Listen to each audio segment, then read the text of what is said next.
My first Halo memory is Halo 1. I was your classic FPS on PC guy. Then I played Halo 1, and that completely changed my perspective on shooters forever.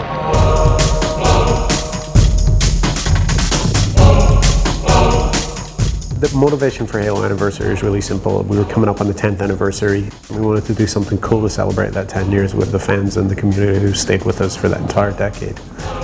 This is all about giving a gift to the fans of reliving the experience as it was 10 years ago to play this game.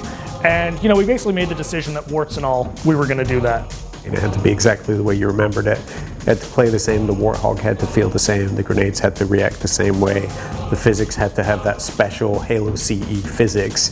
But for multiplayer it was much more complicated. We knew that we couldn't feasibly recreate the Halo CE multiplayer experience perfectly, and interrupting the multiplayer population of Reach I think would have been a disaster, so we decided to go with the Reach engine and put some of our favorite Halo CE and Halo Classic maps in the mix as well.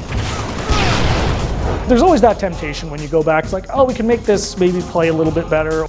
But the core reason for the game was really about being faithful to the original, and when we did get to those situations, we just reminded ourselves of that goal and made sure we didn't mess with the formula.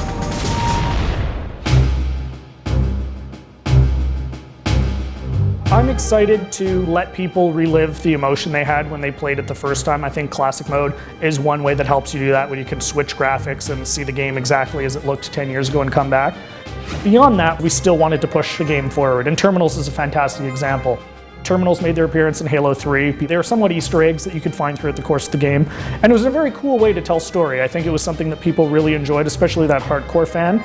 I think what we've done with Terminals is evolve that to the next level, because Terminals have traditionally just been text on a screen, and we wanted to make it more emotional. So if you've seen any of the examples of Terminals up to this point, it's very much like a graphic motion style comic, which lets us be a lot more emotional in how we bring people into that story of Halo.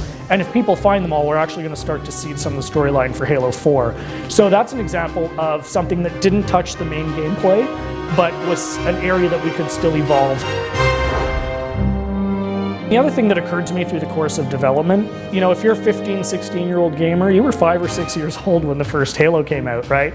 And I think a lot of people never had that chance to play this game that's so important to our history. And I'm really excited that, hopefully we're going to have an entirely new generation that's able to experience this game for the first time.